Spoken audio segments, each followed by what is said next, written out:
Olá, como vai? A partir de agora a gente está iniciando mais um episódio do meu, do seu, do nosso Cena Legislativa, o seu espaço semanal para debater o que importa, o que está sendo discutido, temas quentes do universo do Parlamento, das câmaras municipais, da Assembleia Legislativa, do Congresso Nacional.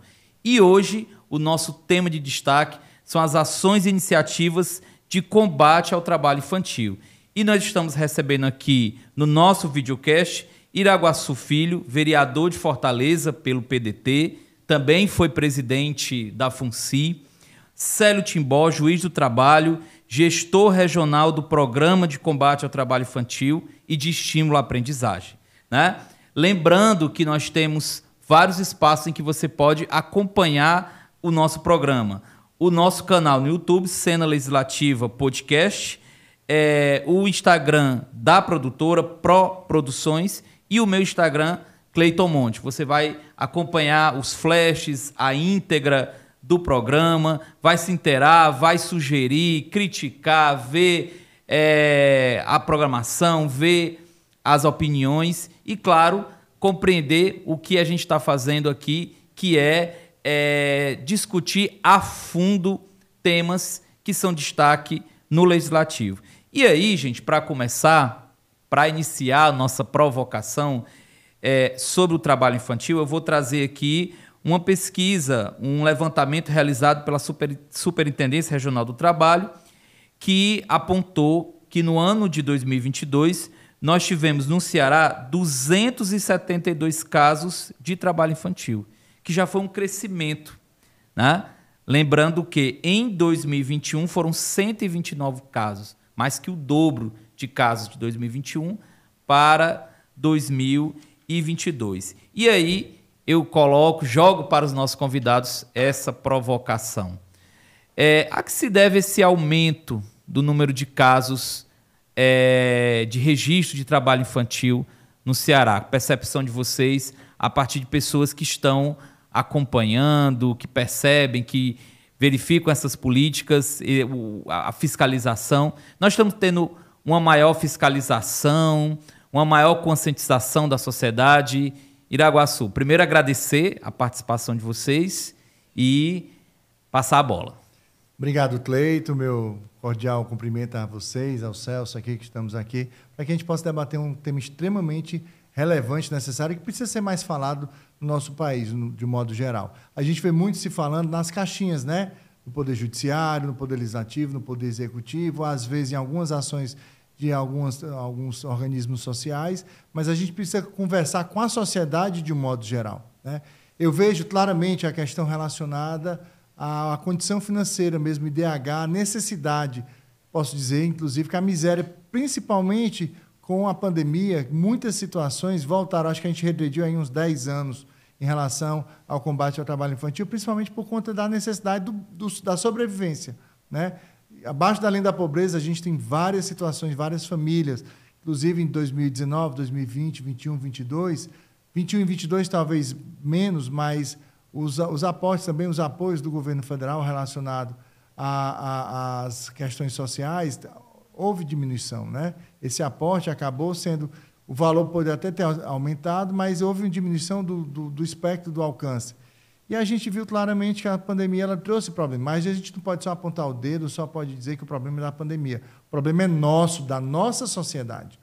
Todos nós somos responsáveis pelo respeito em relação à criança e adolescentes, pelo cuidado. A criança e adolescente é cuidado de todos. Tem até um provérbio africano que diz para educar uma criança precisa de toda uma aldeia, né? Toda uma comunidade. Então, eu não educo meu filho, minha filha, sem a participação dos meus vizinhos, sem a participação do corpo escolar, sem a participação do local onde ele brinca, ele frequenta, onde ele desenvolve alguma atividade esportiva, seja numa atividade lúdica também. Então, a responsabilidade somos de todos nós. A gente precisa identificar algumas causas, alguns problemas, né? Eu acho que a gente, no decorrer do nosso diálogo aqui, a gente vai falar vários desses problemas e tentar encontrar caminhos para a solução, porque criança e adolescente tem que estar na escola. Criança e adolescente não é para estar na rua.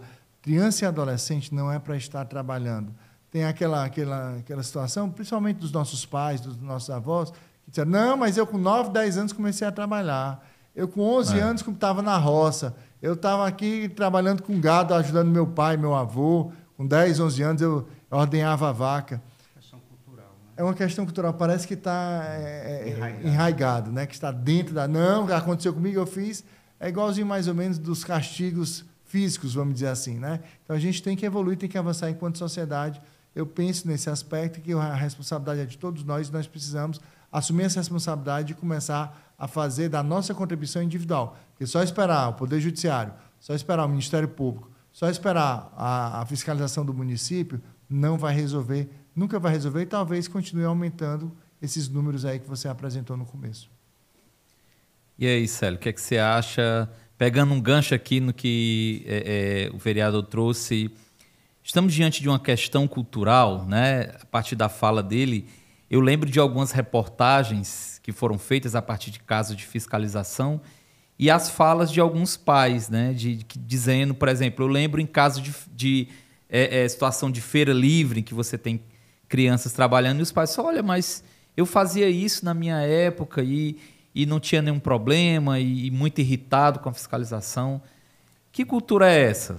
Boa tarde, Cleito Monte. Obrigado. Boa tarde, Iraguaçu Filho. Boa tarde aos ouvintes. Eu queria voltar à questão dos números, né? Sim. Dentro do trabalho infantil, como no trabalho escravo, como nos acidentes de trabalho, nós vivemos uma questão que é a subnotificação. Então, esses números que você narrou, Cleiton, são apenas a ponta de um iceberg, né? Muito mais jovens e crianças trabalham e não foram identificados, infelizmente. Você perguntava qual o motivo do aumento do número, né? Assim, eu creio que houve uma mudança no perfil da fiscalização. De 2022 para 2023, houve uma mudança de governo, né? Então, talvez uma mudança no perfil da fiscalização tenha evidenciado um maior número de crianças e adolescentes trabalhando, né? E aí o doutor Iraguaçu coloca a questão cultural, e é uma questão que a gente se defronta sempre, né? Como você falou, o pai e a mãe dizem, mas eu trabalhei, eu fiz. É como se a criança tivesse que passar pela mesma pena que o pai e a mãe passaram, né? Só que os estudos dizem que não, que dizem que a criança que trabalha, ela tem menos condições de assumir um posto de destaque, tem menos condições de assumir uma profissão melhor remunerada. Então, é totalmente ao contrário. O lugar da criança é na escola. Criança, nós falamos lá no programa de combate ao trabalho infantil que a criança tem que brincar, estudar e ler. São as atividades primordiais da criança, né? E aí não se pode trespassar para a criança uma responsabilidade que é, primeiramente, dos pais e depois de toda a sociedade. Não se pode dizer que a criança vai ter que sustentar a família, quando, na verdade, essa é uma responsabilidade dos pais. E se os pais não podem fazê-lo, através das políticas públicas, o poder público, quer municipal, quer estadual, quer federal, deve assumir essa responsabilidade através de vários programas, como os programas de distribuição de renda. Então, é sim uma questão cultural, mas que precisa ser mudada. Ninguém pode dar para as crianças só essas opções. Ou trabalha, ou não vai ter um futuro na vida. A criança pode trabalhar e pode ter um futuro na vida. E só para encerrar minha fala, é interessante que essa condição da criança trabalhar para ter um futuro só é colocado para os jovens e para as crianças das famílias pobres. Isso. O jovem e a criança da família rica nem cogita trabalhar, cogita, sim, fazer cursos de línguas, fazer esportes, né?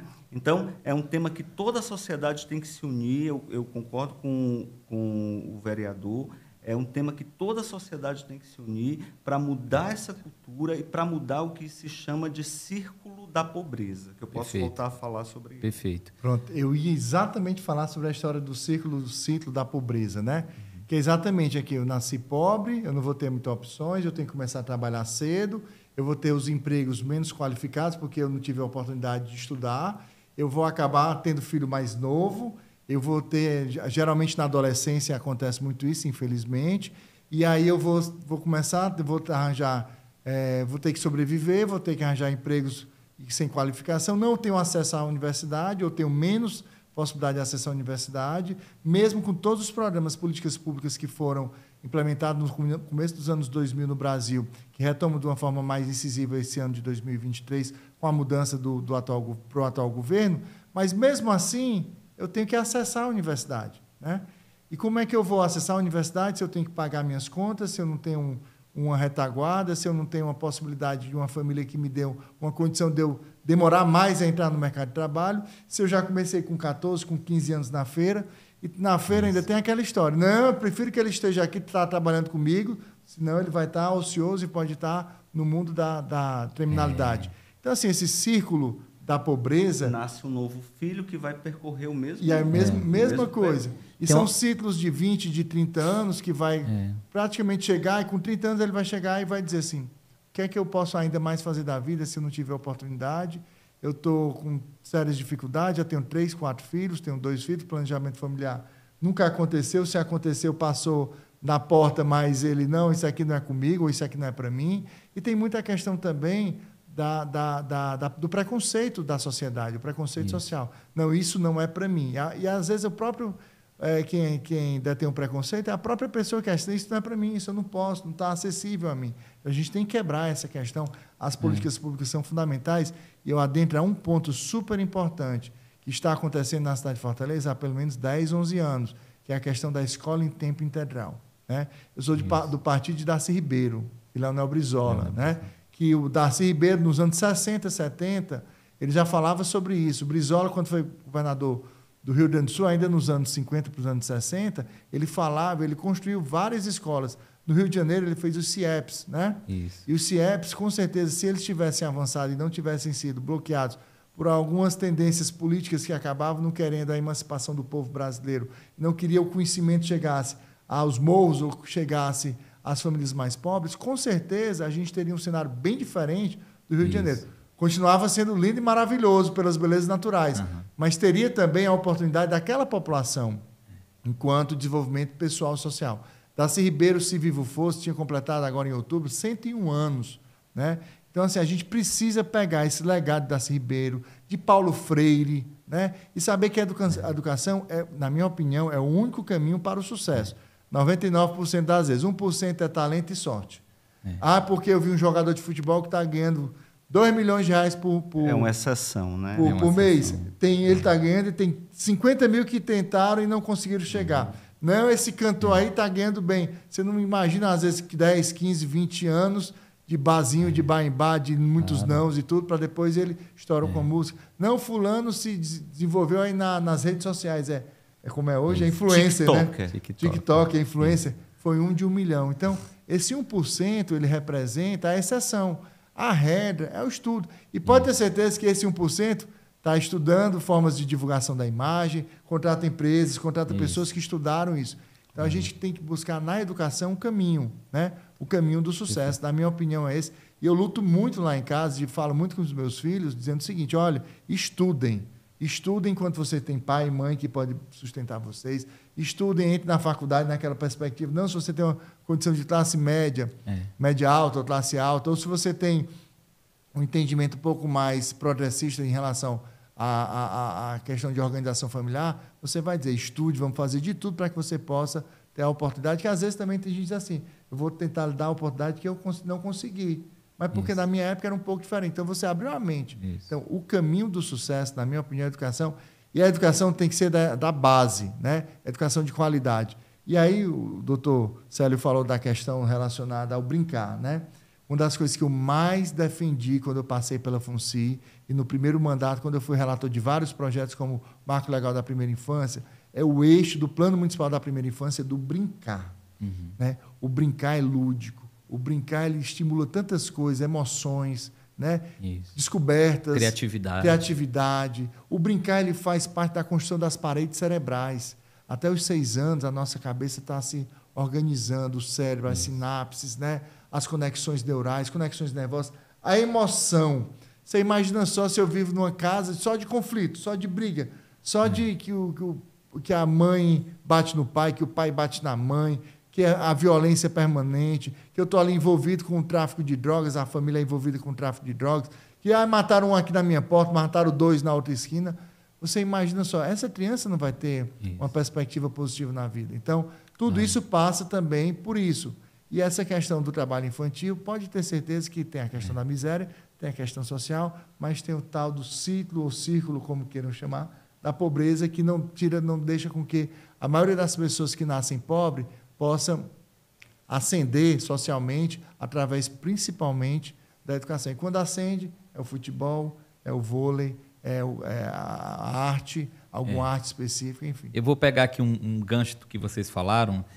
Fica muito claro para quem está nos acompanhando que há uma relação direta entre o trabalho infantil e a pobreza, né? Assim, é bem direta. Total. E eu acho que foi na fala do Célio, foi bem preciso quando você disse que os filhos da classe média, você não ouve alguém não dizer de 12 anos, 13 anos que você tem que trabalhar, né? Não, a gente não tem casos, ou pelo menos não chega até a gente casos dentro dessa discussão da classe média. Então, a gente está falando realmente numa perspectiva do ciclo da pobreza, que foi agravado com a pandemia. E aí, pegando aqui também, vereador, a sua experiência na FUNCI, e falando da questão das políticas públicas, Célio, eu queria que vocês fizessem uma avaliação se essas políticas públicas distributivas, se essas políticas públicas, elas estão realmente chegando, de fato, até essas crianças. Se realmente a gente tem... a gente pode pensar o caso de Fortaleza, especificamente, ou questões do interior do Estado, mas essas políticas públicas, elas estão conseguindo tocar esse grande problema social. E tá falando aqui, a gente começou o programa tratando desse aumento no número de casos, né? E a gente falou da pandemia, Célio falou sobre essa mudança de governo, de uma perspectiva mesmo da equipe que faz a fiscalização, mas pensando em políticas públicas.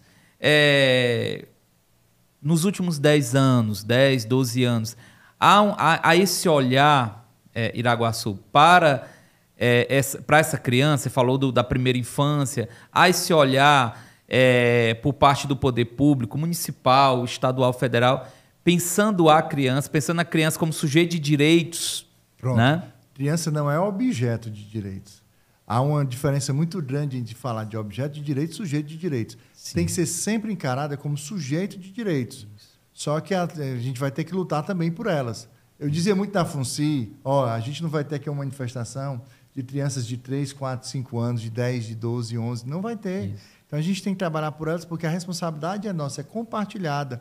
E no Pacto Federativo, a responsabilidade é dos entes federados. É do governo federal, do governo estadual e do governo municipal. Eu acho que vários avanços aconteceram nos últimos anos. Né? Se a gente for falar de Fortaleza, a gente vê várias ações muito positivas na perspectiva da primeira infância e da juventude. Eu acho que Fortaleza tem, na política de juventude, ainda no governo da prefeita Luiziane Lins, com a criação, construção dos CUCAS, foram colocados para funcionar dentro da gestão do prefeito Roberto Laude, na gestão do prefeito Sarto. Está sendo ampliado com novos equipamentos, teve o equipamento do PC, vai ter o equipamento do Vicente Pison, em áreas de baixo IDH, de muita violência contra jovens, né? Inclusive, a gente tem uma perspectiva que a cada 38 horas está morrendo uma criança e adolescente na cidade de Fortaleza. E o Vicente Pison é um dos bairros onde o IDH é mais baixo, assemelhado a países da África. Né? E só um parêntese, a nossa ação do Programa de Combate ao Trabalho Infantil no Dia das Crianças foi lá no Vicente Pison, exatamente pela questão do IDH baixo daquelas crianças. Ali tem o Serviluz, que Cais do Porto, que é o nome oficial, você tem o Vicente Pison, você tem o Mucuripe, você tem a Praia do Futuro, você tem várias comunidades ali extremamente vulneráveis. Né? Então, assim, acho que as políticas públicas estão chegando.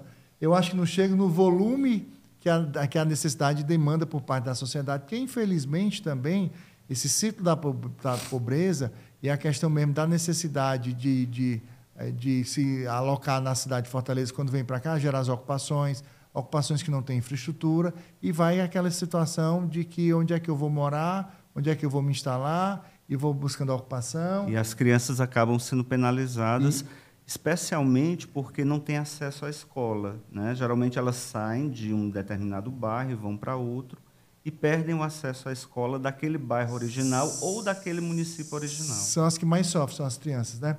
Eu até, doutor Célio, eu não digo que eles não tenham acesso, eles perdem o laço, perdem o vínculo, perdem a identidade. Às vezes sai de um local, do interior principalmente, ou a gente também não pode esquecer da violência, né? A violência, infelizmente, é uma realidade, a gente tem que falar do mundo real, onde a gente vive, e muitas das vezes existem projetos sociais que são implementados ali naquela região, mas por conta da violência, seja tráfico, facção, sei lá, milícia, o que queiram, como queiram classificar, porque para mim é violência e violação de direito. Deve ser combatido, principalmente contra criança e adolescente, contra idoso, contra pessoa com deficiência, né? E a gente precisa, e o Ministério Público tem atuado de uma forma bem efetiva nessa perspectiva, mas a violência urbana é uma realidade. E Fortaleza, infelizmente, é uma das cidades mais violentas do mundo. Aliás, do estado de Ceará, só perde para Caucaia. Caucaia está num cenário muito pior do que Fortaleza, principalmente com números, com dados. E a gente vê a realidade. Recentemente, 2 areninhas, local de quê? De convivência. Fortaleza levou a areninha de Fortaleza para o Brasil, espaços que a comunidade tem para si, bem iluminado, bem estruturado. Se você quiser, às vezes, jogar a bola meia-noite, 1 hora, tem horário de algum grupo de futebol. Por quê? Porque ali a comunidade abraça. 2 casos, se eu não me engano, um no João Paulo II, no Barroso, e o outro, acho que foi no Sítio São João, morte de adolescentes, né? Um adolescente de 14 anos e um de 16 anos. E no primeiro, alguns foram feridos, 2 adolescentes e um adulto. Mas esse adulto não era 40 anos, não era a minha idade, não. Minha idade 40, não, eu já estou nos 45, quase 6.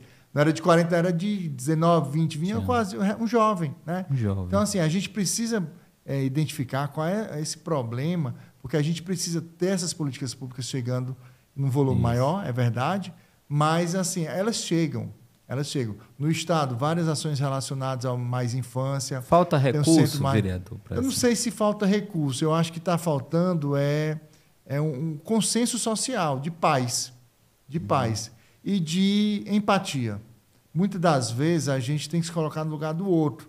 Eu sempre destaco, sabe, doutor Célio, o trabalho do terceiro setor. Eu fui presidente do Conselho Municipal de Assistência Social, fui presidente do Conselho Municipal de Direitos da Criança e Adolescente, conheço várias organizações sociais, fazem um trabalho extraordinário. Eu acho que, nesse aspecto, falta financiamento para o terceiro setor. Aí eu defendo. Mas o financiamento não é só esperar do dinheiro público, não. Nós, enquanto cidadãos, podemos destinar, quem declara imposto de renda na forma completa, nós podemos destinar parte do nosso imposto de renda e carimbar para a cidade, estado ou união, e você pode carimbar se vai investir nas ações para o idoso ou criança e adolescente. Pouquíssimas pessoas fazem isso. Fortaleza, nos últimos 3 anos, chega em média a 600 mil, potencial de 40, 50 milhões. O Estado do Ceará, 200 e tantos milhões, arrecada 700, 800 mil. Então, falta também essa questão do conhecimento, da empatia, do financiamento para o terceiro setor, que é um braço importante, não do governo, mas é um braço importante da sociedade. Você imagina só se não tivesse o IPRED, se não tivesse o Peter Pan, se não tivesse a APAI, mas eu estou falando dos grandes. Para um grande tem 200 pequenos que fazem um trabalho extraordinário, tão quanto. Eu queria ressaltar essa questão da empatia, né? Muitas vezes, quando se vê crianças e adolescentes trabalhando, se reduz a culpar aquela criança e adolescente, no máximo culpar o pai e os pais, né? E as pessoas dizem, eu não vou tirar do meu bolso, eu não vou investir, o poder público não deve investir na situação dessas crianças e adolescentes. O que precisa ser dito é que esse investimento acaba retornando para o próprio cidadão, né? Porque são crianças e adolescentes que não vão entrar na criminalidade, né? São uma melhor mão de obra que vai estar à disposição do mundo do trabalho, né? E é uma situação que, por si só, é aviltante, né? Para aquela criança, mas também para a sociedade. Eu me sinto aviltado, por exemplo, quando eu vejo crianças vendendo bala no sinal, né? Essa empatia é preciso ser cultivada nas pessoas, para que elas não sejam simplesmente insensíveis àquela situação e coloquem aquela situação no plano meramente pessoal. É uma questão pessoal. Não, é uma questão social e deve ser trabalhada como tal. Perfeito. Isso quando você vê essa criança vendendo bala no sinal, ou pedindo no supermercado, ou pedindo na farmácia, você pode olhar que às vezes a 40, 50, 60 metros tem um adulto ali sentado e pasmem, tem uma rede de suporte, né, que já está envolvido com a criminalidade, cobrando, exigindo e fazendo com que crianças estejam fora da escola, saiam dos seus lares para pedir, porque a criança, principalmente se for de colo, sensibiliza, e de colo sensibiliza ainda mais.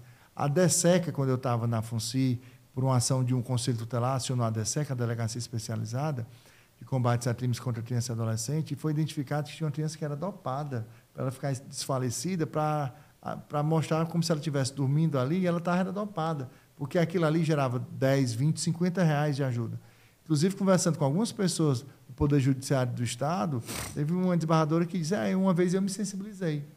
Né? E nesse caso ela contou que ela, inclusive, foi vítima de roubo, porque quando ela baixou e ia entregar, ela dizia, eu estava dando 50 reais. 50 reais, sensibilizou. E aí tentaram roubar um relógio, uma pulseira que ela estava, e aí ela disse, graças a Deus ele não estava com revólver, porque ele não disparou, porque eu arranquei. Né? Então, assim, a gente precisa mudar. Esse negócio de dar esmola também não é o melhor caminho, ou não é o caminho correto. Esse negócio, não, eu vou dar aqui a única ou a última pessoa que vai ser beneficiada com aquele dinheiro quando tem alguma criança, é a própria criança. Ali tem às vezes é a família que está precisando, às vezes é para sobrevivência, pode acontecer, eu também não vou julgar nem apontar o dedo, porque a responsabilidade é de todos nós enquanto sociedade, né, doutor Célio? Mas, acima de tudo, ali, se você estiver dando dinheiro, dando o pacote de leite, ou o pacote de fralda, que já lhe apresenta geralmente um dos mais caros, porque aquilo ali às vezes é vendido na comunidade ou distribuído pelo crime organizado para dizer, você está tomando o mesmo leite que o cabo daquele prédio ali de luxo, o filho dele está tomando. A fralda é tão boa quanto a que as pessoas mais ricas estão usando. Mas eu preciso do seu apoio para a rede de criminalidade. Então, essas situações de uso de crianças devem ser combatidas. Tem uma rede de combate, Ministério Público, delegacia, os conselheiros tutelares são importantíssimos nesse processo. Fortaleza, inclusive, ampliou por lei de 8 para 12 conselhos, 2 sendo implantados até o final deste ano e 2 sendo implantados até o final de 2024. Serão 60 conselheiros tutelares até o final do ano que vem para fazer toda essa questão do combate e proteção dos direitos da criança e adolescente, combate à violação de direitos, mas ainda é pouco. Se a gente, enquanto sociedade, a gente não entrar e a gente não se indignar, as coisas não vão acontecer de forma a proteger nossas crianças. Essa palavra é muito importante, a indignação, né? A empatia nos faz solidarizar-nos com essas crianças, para entender a importância do poder público investir, e a indignação com aquelas pessoas que submetem as crianças àquelas situações. E aí tem a rede de tráfico, tem os pais mesmos, né, que acabam, muitas vezes por desinformação, mas nada se justifica, explorando as crianças dessa maneira. Eu quero voltar aqui à questão da escola, porque essas crianças e adolescentes, a grande parte, a meu ver, abandonaram a escola ou não conseguem ter um desempenho escolar satisfatório porque tem que passar boa parte do tempo trabalhando. O estado do Ceará é um estado referência em educação e um estado, eu lembro que quando foi no retorno da pandemia, foi um estado que se destacou nacionalmente porque várias das escolas conseguiram o retorno de vários estudantes que tinham ficado longe da escola, né? Você teve um momento da pandemia que as escolas não funcionavam e essas crianças e adolescentes que estavam na escola passaram, até pelo empobrecimento, como Iraguaçu destacou aqui, elas passaram a trabalhar, passaram a realizar uma série de atividades e no retorno das aulas, a gente teve escolas no Brasil inteiro que tiveram uma redução assim, drástica nas turmas. E os dados da Secretaria de Educação dizem que isso foi especialmente sensível, por exemplo, nas séries iniciais, no período de alfabetização. E aí eu queria pensar aqui junto com vocês e quem está nos acompanhando, o papel das escolas, né? Qual é o papel das escolas a partir do momento que uma escola identifica a ausência de um estudante? Como é que... e aí, Célio, Iraguaçu, eu queria pensar com vocês como é que... Porque as escolas são unidades que fazem... A escola está na comunidade escolar, né? E a comunidade agrega pais, professores. Então, como é que vocês percebem o papel da escola nesse drama social? Cleiton, o papel da escola é fundamental, né? Até porque é na escola que vai ser identificada a ausência do aluno, né? Então, é o primeiro sinal de que alguma coisa pode estar errado, né?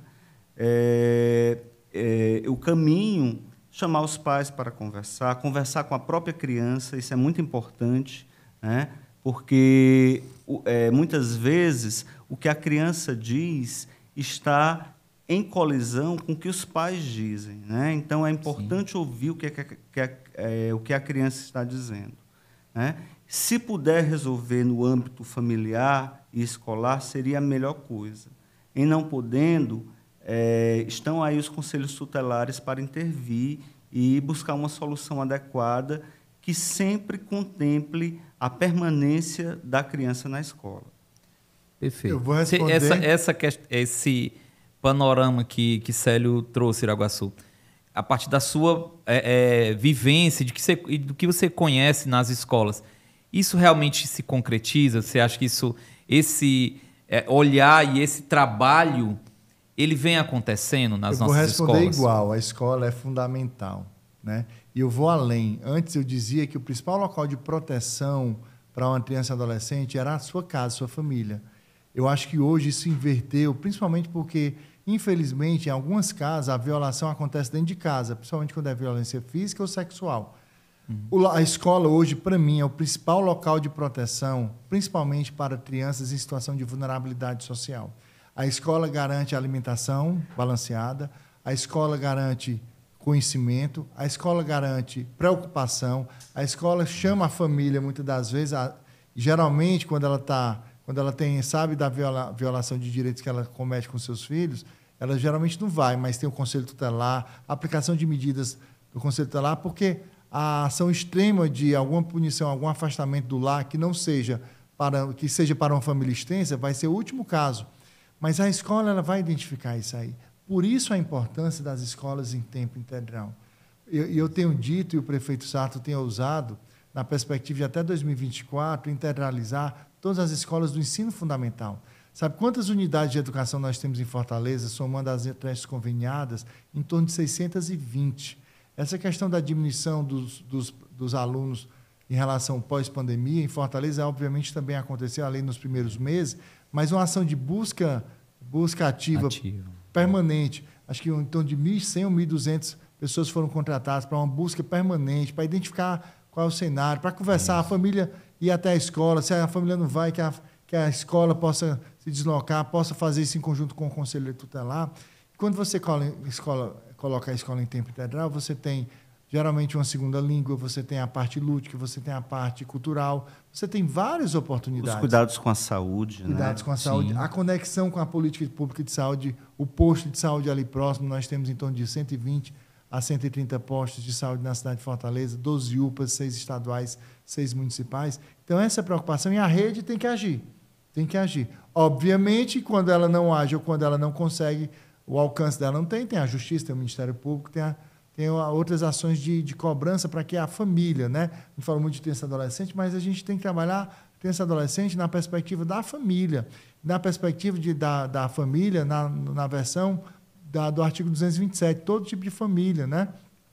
E hoje a gente vê as famílias que você pensar 30, 40, 50 anos, um cenário mais tradicional, hoje ela é bem eclética, bem diversificada, né? Tem situações que tem um homem que casa com uma mulher que tem um filho, ela tem um filho, eles têm um filho juntos, né? Tem situação de que irmãos moram juntos e às vezes é uma avó que tria, E geralmente isso acontece por questão de violência urbana. Às vezes o pai e a mãe ou estão presos ou já morreram, né? Isso a gente encontra demais, demais. E a gente precisa entender. Eu acho esse aspecto muito importante, né? Superar essa visão muito tradicionalista do que é a família. Porque se a gente olha para essa família tradicional, o pai, a mãe, os filhos, esse modelo é um modelo da classe média, né? Quando a gente vai para a periferia, a gente vê quantas mães criam seus filhos sozinhas, né? Mãe solo, né? Isso. Muitas vezes chefe de família. Chefe de família. Muitas vezes é o pai que cria. E se a gente só procura a família idealizada, a gente nunca vai investir e cuidar dessa família real. É a família que está nas nossas periferias.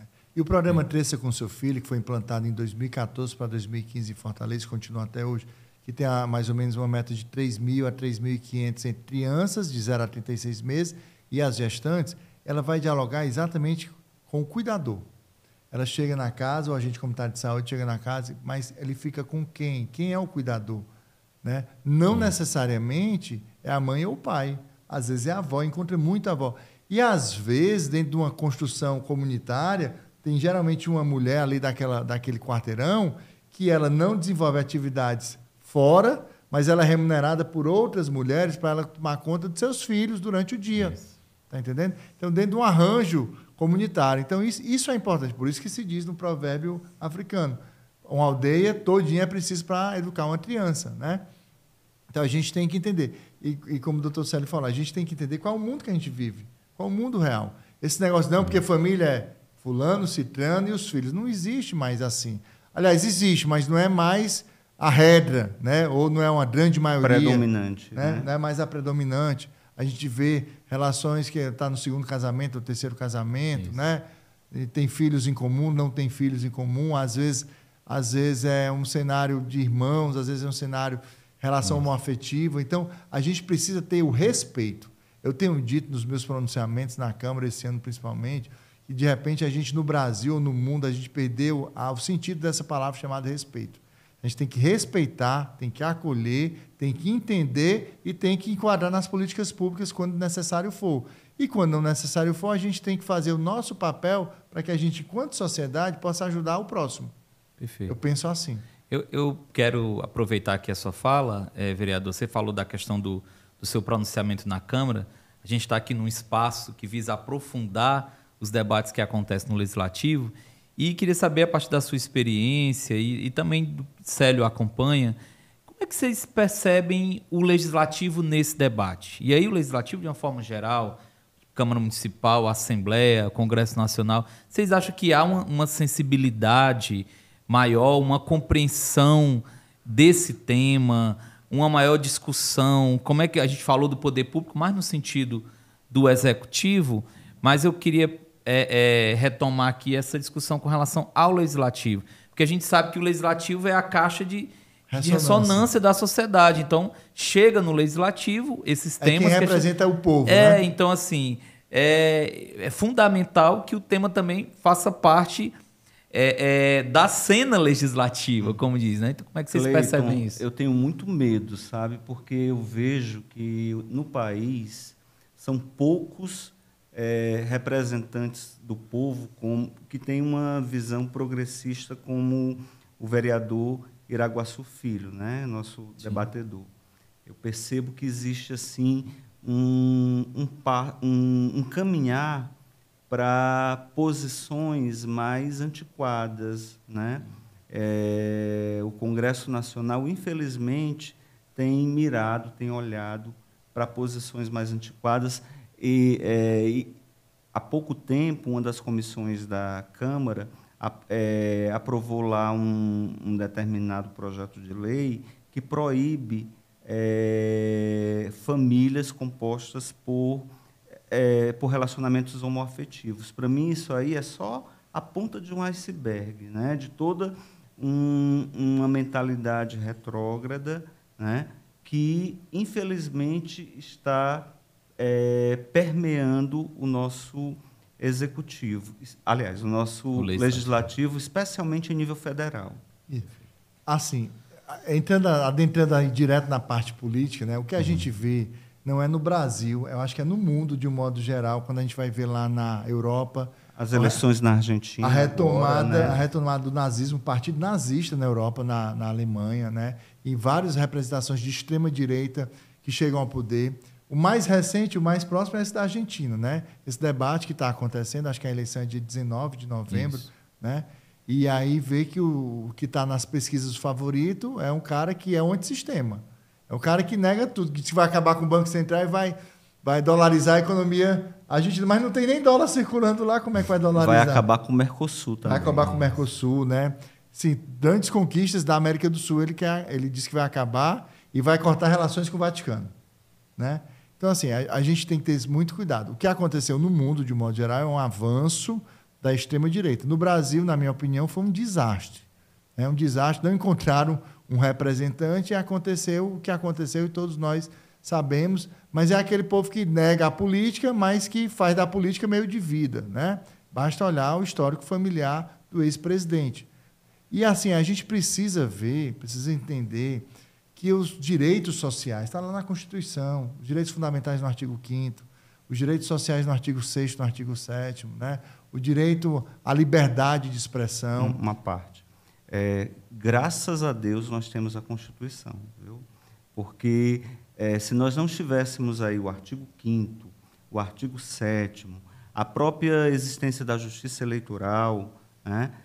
Nós poderíamos estar hoje... As garantias do judiciário. Né? As garantias do judiciário, nós poderíamos estar hoje numa situação política muito mais tenebrosa. Sim. Que, se a gente for lembrar, Israel, agora está na guerra, mas Israel, o grande embate que aconteceu com esse presidente, o primeiro-ministro Netanyahu, ele queria diminuir os poderes do poder judiciário. Ou seja, o judiciário pode julgar, mas quem vai validar o julgamento é o legislativo. Né? Como é que pode a independência dos poderes, né?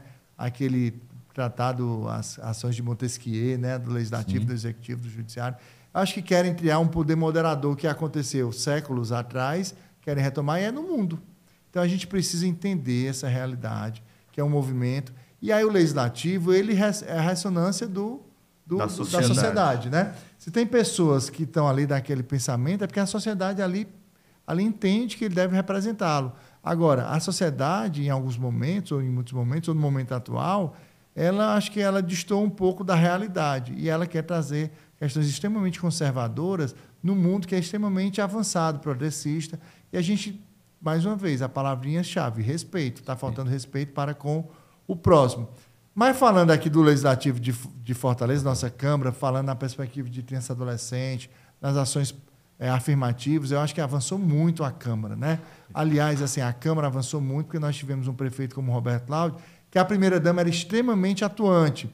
Continua avançando porque nós temos um prefeito que tem a sensibilidade dessas pautas relacionadas à criança e adolescente. Então, nós passamos o cartão Missão Infância, a Família Acolhedora, a gente passou o Marco Legal da Primeira Infância, o Plano Municipal da Primeira Infância, que foi atualizado com 7 anos para 8 anos, o plano era decenal, né? Nós temos várias ações, as questões relacionadas à educação, recursos para a educação, o investimento que acontece em educação, investimento extraordinário. Nós temos centros de educação infantil na cidade de Fortaleza, com berçário, mas não é berçário aquele tradicional, não. É berçário do Nova Concepção, ali de 10, 20 centímetros do chão, para desenvolver, acima de tudo, as habilidades, a coordenação motora, a supervisão, obviamente, da professora, mas nós temos berçários para crianças de 6, 7 meses. Né? Nós temos as creches que voltaram, são 109 conveniadas, e os centros de educação infantil são mais de 250, e mais em construção. O prefeito Sarto vai entregar nos 4 anos 50. Acho que vai passar, porque já está em 33 ou 34, vai passar de 50 até o final do ano da gestão dele. Então, esses compromissos são validados, são avalizados pelo Poder Legislativo, com os ajustes, com as adequações, porque o Poder Legislativo nunca pode ser aquele que só diz amém, tem que ser aquele que possa melhorar, corrigir, aperfeiçoar e fazer a fiscalização da forma efetiva. Né? Então, eu acho que o nosso Legislativo Municipal em Fortaleza avançou muito. Eu falei várias das leis, e parte delas eu fui autor, eu fui relator. Então, assim, tem o Ponto de Encontro, o Rede Aquarela, que são 2 programas extraordinários da FUNCIR. Em 2019, a gente conseguiu apresentar o projeto de lei, em 2020 nós aprovamos. Tem o Sim Existe, que a gente está conversando, quer apresentar um projeto de lei. Tem o Entrega Legal para Adoção, que é um projeto de nossa autoria que tramita na Câmara. Então, assim, são ações que a gente busca levar esse debate para o Legislativo, fazendo audiências públicas. Agora, a Câmara Municipal de Fortaleza aderiu ao Plano Nacional da Primeira Infância, que é liderado pelo CNJ. Seu 4º ano a gente fez a adesão, agora eu estive lá em Brasília representando a Câmara Municipal. Então, essas ações mostram o compromisso social também do Poder Legislativo. Perfeito. O tema é muito bom, muito acalorado. A gente tem aqui, acredito que cada ponto desse abre um debate gigantesco. E aí, claro, a gente aqui traz apenas alguns pontos para refletir, para que a gente possa pensar melhor, para que a gente possa conscientizar mais. A ideia basicamente é essa. Então, já se encaminhando para a parte final do nosso Cena Legislativa, quero agradecer novamente a participação, a acolhida, as palavras, as reflexões de Iraguaçu, filho vereador de Fortaleza pelo PDT, Dr. Célio Timbó, juiz do trabalho, que também nos colocou aqui uma série de questões. Quero passar aqui para vocês fazerem as suas considerações finais e agradecê-los por esse debate de alto nível sobre o trabalho infantil. Muito mais, a gente acabou falando muito mais do que o trabalho infantil. A gente acabou falando aqui sobre o próprio perfil da criança, do adolescente, de direitos, e eu acho que essa é a ideia do nosso debate. Porque o trabalho infantil é também uma ponta do iceberg. Geralmente tem todo um cenário prévio que precisa ser trabalhado, a família, as políticas públicas, ações afirmativas, a responsabilidade da sociedade, o terceiro setor enquanto braço importante da sociedade para atender situações em que, às vezes, o poder público não consegue chegar ou demora a chegar. Então, a gente passa por vários temas por conta disso. Mas eu queria agradecer, já aproveitando para as considerações finais, né? Eu pensava que estava começando ainda o podcast, está terminando. Eu falei. Está terminando, é rápido, né? É rápido. É igualzinho uma nuvem, né? Isso. É um estalar de dedo. Mas dizer que é importante que a gente fale sobre criança e adolescente. Criança e adolescente não é o futuro, é o presente. Isso. Criança e adolescente é a realidade, é a nossa vida, é o nosso cenário, a responsabilidade é de todos nós. Assuma a sua responsabilidade, que com certeza você vai dar uma grande contribuição para a sociedade enquanto protetor de criança e adolescente. Obrigado. Eu agradeço pelo convite, Cleiton, agradeço a participação do Iraguaçu, e a palavra que eu gostaria de ressaltar no final é a questão da empatia, né? É necessário sentir a dor dessas crianças e adolescentes como se fosse sua e se solidarizar, né? Se solidarizar através de uma postura atenta, de uma postura participativa, opinativa e, se for necessário, também de denúncias, né? Eu agradeço pelo convite e me coloco à disposição. Perfeito. É isso aí, gente. Se você gostou do programa, não deixe de curtir, se inscrever, compartilhar, divulgar. Essa é a ideia, essa é a grande questão do debate. Um debate democrático, plural, aberto. Essa é a proposta do Cena Legislativa. Aguardo vocês no nosso próximo episódio.